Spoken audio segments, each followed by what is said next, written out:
My husband slept with my twin sister on our wedding night. My entire marriage was a bet between them. They are planning to eliminate me as I found out a contract against me. I'm scared. My name is Elena, and 3 days ago I found a folder on my husband Marcus's laptop that changed everything. I'm sitting in a motel room right now, the kind with stained carpets and a flickering neon sign outside. My hands won't stop shaking. I haven't slept in 72 hours. Let me back up. I've been married to Marcus for 2 years. We got married in this beautiful ceremony in Napa Valley. My twin sister Rachel was my maid of honor. She wore champagne silk and cried during my vows. I remember thinking how lucky I was to have both of them in my life. That night after the wedding, Marcus said he needed to check on something with the venue coordinator. Some issue with the final payment. He was gone for 2 hours. When he came back, he smelled like perfume. Not my perfume. Rachel's perfume. This specific Tom Ford scent she always wore. I asked him about it. He laughed and said Rachel had hugged him goodbye and thanked him for treating me well. I believed him because why wouldn't I? This was my husband. My twin sister. The two people I trusted most in the world. Fast forward to last Tuesday. Marcus left his laptop open when he went to take a shower. He never does that. He's always been weird about his devices, but I figured it was just a work thing. He's in finance and always talking about confidential client information. I wasn't trying to snoop. I swear I wasn't. But a message popped up on his screen from Rachel. Can't believe it's been 2 years already. When are we going to tell her? This is getting harder. My stomach dropped. I clicked on their message thread before I could stop myself. The messages went back years, before Marcus and I even started dating. There was a message from 4 years ago that made me physically sick. Rachel, I bet you can't get her to fall in love with you in 6 months. Marcus, how much? Rachel, 50,000. But you have to marry her and stay married for at least 2 years. Marcus, you're insane. That's your twin sister. Rachel, that's what makes it interesting. Come on, Marcus. You know you want to. She's been annoying me since we were born. Always perfect, Elena. Always getting everything first. I want to see her face when she realizes her entire marriage was fake. Marcus, what do I get besides the money? Rachel, me, whenever you want, however you want. I couldn't breathe. I scrolled through years of messages, pictures, videos. My wedding night, Marcus hadn't been dealing with the venue coordinator. He'd been in Rachel's hotel room. There were photos, timestamps. While I was waiting for my husband on our wedding night, he was with my sister. But it got worse. I kept scrolling and found a folder labeled insurance. Inside were documents, contract documents, with a name I didn't recognize at first. Robert Vance, background check information, payment schedules. And then I saw it, a detailed plan, dates, locations, methods that made my blood run cold. They were planning to make me disappear, to make it look like an accident. Marcus would get my life insurance policy, $500,000. Rachel would get the satisfaction of winning, and they'd get each other. The plan was set for next month, November 15th, my birthday. I took pictures of everything with my phone, every message, every document, every photo. My hands were shaking so hard I could barely hold the phone steady. Then I heard the shower turn off. I closed the laptop and ran to the bedroom. I pretended to be looking at my own phone when Marcus came out. He was smiling. That same smile I'd fallen in love with 3 years ago. The smile I thought was genuine. Hey, beautiful, he said. Want to grab dinner tonight? That Italian place you love? I looked at him and felt nothing but disgust, but I smiled back. Sure, sounds perfect. I needed time. Time to think. Time to figure out what to do. That night at dinner, I watched him. Really watched him. The way he touched my hand across the table. The way he laughed at my jokes. It was all so perfectly performed. How had I never noticed? How had I been so blind? My phone buzzed. A text from Rachel. Lunch tomorrow? Miss you, sis. Sis. She called me sis while planning to eliminate me. I texted back. Yes, can't wait. I was going to play their game, but I was going to win. The next morning, I told Marcus I had a work emergency. I'm a graphic designer and work from home, so it was easy to fake. As soon as he left for the office, I packed a bag. Not everything. Just enough that it wouldn't be obvious. Some clothes, my laptop, my documents, the USB drive where I'd backed up all the evidence. I took the emergency cash we kept in the house. $3,000. Then I took Marcus's emergency cash he thought I didn't know about. Another $5,000. I drove to a bank across town and opened a new account, transferred half of my savings into it. Then I went to see a lawyer. Her name was Patricia Chen. She was recommended by a colleague who'd gone through a messy separation. I showed her everything. Patricia's face went white as she looked through the evidence. Elena, she said, this is beyond divorce territory. This is criminal. You need to go to the police. I know, I said, but I need to be smart about this. If I go to the police now, what if they can't prove the contract is real? What if Marcus and Rachel claim the messages are fake? They're smart. They'll have covered their tracks. Patricia nodded slowly. What do you want to do? I want to gather more evidence. I want to catch them in the act. And I want to make sure they can never hurt anyone else again. She gave me the number of a private investigator, David Morrison, former cop, specialized in infidelity and fraud cases. I met David that afternoon at a coffee shop downtown. He was in his 50s, graying hair, sharp eyes that missed nothing. I showed him everything. This is heavy, he said. Your sister and your husband. And they're planning to... He didn't finish the sentence. How are you holding up? I'm angry, I said. I'm terrified. But mostly I'm angry. Good, David said. Anger is useful. Fear will keep you careful. We can work with both. He asked me questions about Marcus's routine, Rachel's habits, their patterns, where they met, how often they communicated. They're careful, I said. They use encrypted apps mostly, but Marcus gets sloppy sometimes. That's how I found the messages. David nodded. I'm going to need you to do something difficult. I need you to act normal. Go home. Pretend everything is fine. Can you do that? I thought about it. Could I sleep next to a man who was planning to end my life? Could I hug my sister knowing she'd been sleeping with my husband since before we were even married? Yes, I said. I can do that. I'm going to put surveillance on both of them, David said. Cameras, audio, I'll track their movements, and I'm going to look into this Robert Vance character. Find out who he is and what he knows. We set up a system. Encrypted emails, burner phones, drop locations for evidence. I was living in a spy movie, except this was my actual life. I went home that night and cooked dinner, Marcus's favorite. Steak with garlic butter and roasted vegetables. He came home late. Sorry, babe, he said, kissing my cheek. Crazy day at work. I wondered if he'd been with Rachel. No problem, I said. Dinner's ready. We ate and talked about nothing. His work, my projects. Plans for Thanksgiving next month. Normal couple stuff. All while I knew he was counting down the days until November 15th. After dinner, my phone rang. Rachel. Hey, she said, all cheerful. Want to grab that lunch tomorrow? I found this new place in Soma. Definitely, I said. Marcus was watching me from the couch. I made sure to smile. Can't wait to catch up. Miss you, Rachel said. Miss you too. I hung up and felt Marcus's eyes on me. Everything okay with Rachel? He asked. Yeah, why? No reason. You two have always been close. Close. Right. So close she'd been sleeping with my husband. So close she'd bet $50,000 she could destroy my life. That night, I lay in bed next to Marcus. He fell asleep quickly like he always did. His arm was around me. I stared at the ceiling and planned. The next morning, I met Rachel at the restaurant she'd picked. It was trendy, expensive, the kind of place she loved and I tolerated. She hugged me when I arrived, tight, like she actually loved me. You look tired, she said as we sat down. Everything okay? Just work stress, I said. You know how it is. We ordered food, made small talk. She told me about her job at the tech startup, some drama with her boss, a guy she was casually seeing. I wondered if the guy was Marcus, if she was sitting across from me lying about seeing my husband. How are things with Marcus? She asked. My heart stopped, but I kept my face neutral. Great, really great. Actually, we've been talking about starting a family soon. Rachel's fork clattered against her plate. Really?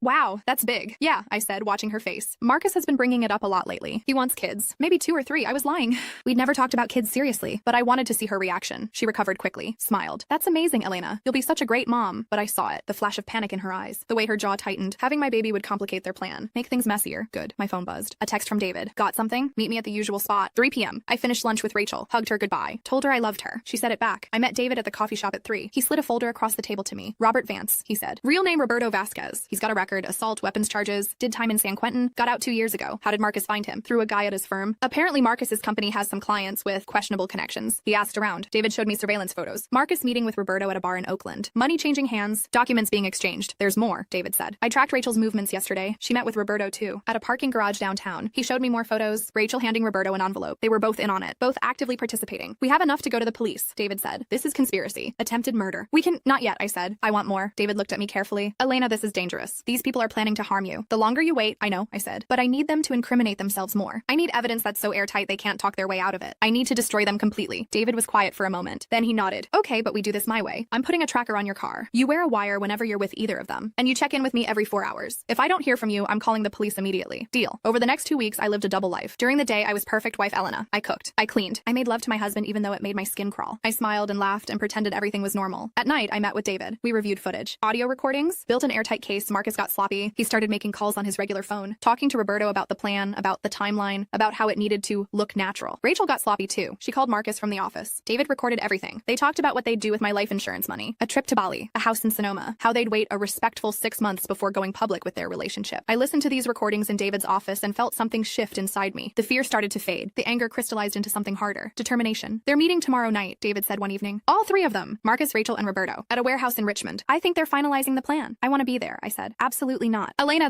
I need to hear it myself. I need to record them all together. Planning it. I need evidence that's undeniable. David argued with me for an hour, but I wouldn't budge. Finally, he agreed. But only if I wore a wire. Only if I stayed in his van. Only if I promised to run at the first sign of danger. The next night, I told Marcus I was having dinner with an old college friend. He barely looked up from his phone when I left. David picked me up 3 blocks from my house. We drove to Richmond. The warehouse was in an industrial area. Empty at night. Perfect for a clandestine meeting. David parked the van where we could see the entrance. He fitted me with a wire. A tiny microphone hidden in my jacket. A camera and a button. You stay in this van, he said. Do not get out. Do not approach them. We're just here to record. Understand? I understand. We waited. At 8:30, Marcus's car pulled up. He got out. Looked around. Nervous. 10 minutes later, Rachel arrived. She was wearing all black, like she was heading to a funeral. The irony wasn't lost on me. They went inside together. 20 minutes after that, a motorcycle pulled up. Roberto. Big guy. Tattoos covering his arms. He went inside too. I'm going to get closer, David said. Boost the audio signal. Stay here. He got out and moved toward the warehouse. Crouched behind a dumpster. Aimed a parabolic microphone at the building. The audio came through on speakers in the van. At first it was muffled. Then it cleared. Marcus's voice. So we're all clear on the plan? Roberto's voice. November 15th. She goes hiking like she does every year on her birthday. I'll be waiting on the trail. Make it look like she slipped and fell. Hit her head on the rocks. Tragic accident. Rachel's voice. And you're sure it'll look natural? Roberto. I've done this before. Trust me. No one will suspect anything. My hands clenched into fists, hearing them discuss ending my life so casually, like they were planning a dinner party. Marcus. And the money? Roberto. Half now. Half when it's done. That's the deal. Rachel. What about her body? How long until? Roberto. Search and rescue will find her within a day or 2. Long enough that any evidence is compromised. But not so long it looks suspicious. I was crying. Silent tears streaming down my face. David came back to the van and saw me. He squeezed my shoulder. We got it all, he said quietly. Every word. We have them. The meeting lasted another 10 minutes. They finalized details. Payment schedules, alibis. Marcus would be at work. Rachel would be at her apartment, both with proof they were nowhere near the hiking trail. They left separately. Marcus first, then Rachel. Roberto last. David drove me back to where he'd picked me up. We go to the police tomorrow, he said. First thing. With everything we have, I nodded. I couldn't speak. I went home. Marcus was on the couch watching TV. How was dinner? He asked. Good, I managed. Really good. I went to the bedroom, locked myself in the bathroom, and finally let myself break down. I sobbed into a towel so he wouldn't hear, but after 15 minutes, I stopped crying. I washed my face. Looked at myself in the mirror. These people weren't going to win. I wasn't going to be their victim. The next morning, I went to the police. David came with me. We brought everything. The messages, the recordings, the surveillance footage. The evidence of the contract with Roberto. Detective Lisa Martinez took my statement. She was in her 40s. Kind eyes, but tough. She listened to everything and and her expression got harder and harder. Ms. Chen, she said when I finished, we're going to arrest all three of them today. Marcus Porter, Rachel Chen, and Roberto Vasquez. We have enough here for conspiracy charges, solicitation, attempted murder. What do? I asked. You go somewhere safe. Stay with a friend, family, anyone except these people. We'll execute the warrants this afternoon, but I had a better idea. Actually, I said, I want to be there when you arrest Marcus. Detective Martinez looked at me. Are you sure? I'm sure. That afternoon I went home. Marcus was already there. He'd left work early for some reason. He was in his office when I walked in. Hey babe, he called out. You're home early. Yeah, I said. Finished my project ahead of schedule. I made us drinks. Whiskey on the rocks, his favorite. Handed him one. To us, I said. He smiled, clinked his glass against mine. To us. The doorbell rang. Marcus frowned. You expecting someone? Yeah, I said. Actually, I am. I opened the door. Detective Martinez was there with 4 other officers. Marcus Porter, she said. Marcus came to the door, confused. Yes? You're under arrest for conspiracy to commit murder and solicitation. The look on his face, the shock, the fear, the realization. It was the most satisfying thing I'd ever seen. They handcuffed him. Read him his rights. He was yelling. Elena,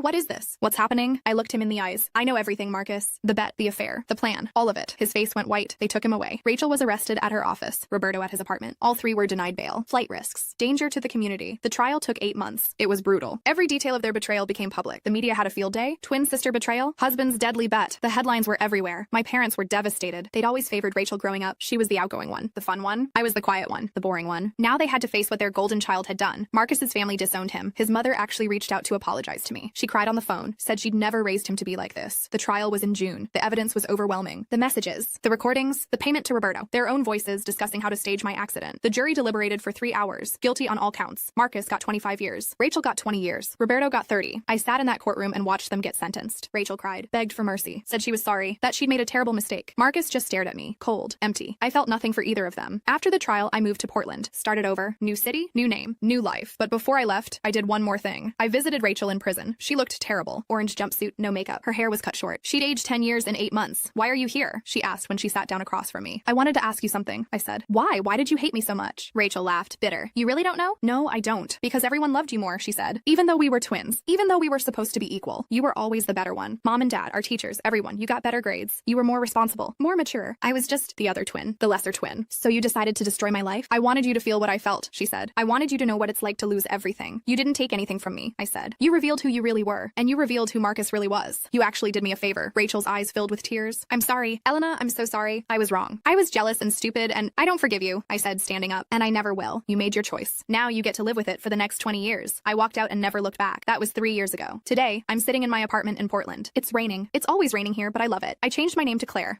Anderson. New identity. Fresh start. I'm a freelance designer now. I work from home. I have a cat named Luna. I have friends who don't know about my past. I date sometimes. Nothing serious. I'm not ready for serious, but I'm happy. Actually happy. For the first time in years. Last week I got a letter from Rachel. She's appealing her sentence. She wants me to write a letter to the judge, ask for leniency, tell them she's changed. I read the letter once. Then I threw it in the trash. Some people think I should have forgiven her. She's my twin sister, my blood. Some people think I was too harsh, too cold, but those people weren't the ones who found the contract on their husband's laptop. They weren't the ones who listened to their sister and their husband casually discuss the best way to stage their accident. They weren't the ones who realized their entire marriage was a $50,000 bet. I learned something important through all of this. Blood doesn't mean loyalty. Love doesn't guarantee honesty. And sometimes the people who are supposed to protect you are the ones you need protection from. I also learned that I'm stronger than I thought, that I could face the worst betrayal imaginable and not just survive, but actually come out better on the other side. Marcus sends letters sometimes too, from prison. They go straight to the trash unopened. I don't need his excuses. I don't need his apologies. David and I still talk occasionally. He checks in, makes sure I'm doing okay. He's become a friend. The kind you don't see often but know is always there if you need him. Detective Martinez reached out last year. Apparently Marcus tried to hire someone from inside prison to finish the job. He's in solitary now. They added another 15 years to his sentence. Rachel's parole hearing is in 17 years. She'll be 51. I'll be 51. Maybe by then I'll feel something for her other than indifference. But I doubt it. My therapist asks me if I regret how I handled things. If I wish I'd just divorced Marcus and walked away. Avoided the whole mess. I don't. Because they needed to face consequences. They needed to pay for what they tried to do. Not just to me, but to the next person. Because there would have been a next person. People like Marcus and Rachel don't stop. They don't change. Sometimes late at night, I think about that moment when I opened Marcus's laptop. That moment when my whole world shifted. When I realized nothing was what I thought it was. And I'm grateful. Not for the betrayal. Not for the pain, but for the truth. Because I'd rather live with a painful truth than a beautiful lie. I'd rather be alone and authentic than coupled and deceived. I'd rather know exactly who I am and what I'm worth than believe someone who sees me as a bet. I'm 35 now. I have my whole life ahead of me. I have possibilities. Real possibilities. Based on real connections with people who actually care about me. Marcus is in a cell. Rachel is in a cell. Roberto is in a cell. And I'm free. Last month, I went hiking on my birthday. November 15th, the same day they'd planned to end my life. I hiked to the top of a mountain outside Portland. Stood at the summit. Looked out over the city and the forests and the rivers below. I thought about what they'd stolen from me. My trust, my innocence. My belief that people were fundamentally good. But I also thought about what they'd given me. Clarity, strength, the knowledge that I could face the absolute worst and come out intact. The sun was setting. Orange and pink painting the sky. I took out my phone and took a picture. Posted it to my my new Instagram account, the one they don't know about, with my new name and my new life. The caption was simple: still standing, because I'm still standing, and they're not. That's the story. That's how my husband and my twin sister tried to end me, and how instead they ended themselves. People ask me if I believe in karma, if I think the universe has a sense of justice. I don't know about all that, but I do know this: the best revenge isn't violence or cruelty or even forgiveness. The best revenge is living well. It's building a life so good, so authentic, so true, that the people who tried to destroy you become irrelevant. Marcus and Rachel thought they were so clever, thought they'd planned everything perfectly, thought I'd never find out, but they underestimated me. They saw me as weak, as trusting, as easy to manipulate. They were wrong, and now they have 20 to 25 years to think about exactly how wrong they were. Me? I have a date tonight with a guy I met at a coffee shop. His name is Ben. He's a teacher. He seems kind, real. Will it go anywhere? Maybe, maybe not, but I'm open to it. Open to the possibility. Open to trying again, because Marcus and Rachel don't get to ruin love for me. They don't get to make me cynical or bitter or closed off. They tried to take everything, but they failed. I'm here. I'm alive. I'm happy, and that's the ending they never saw coming.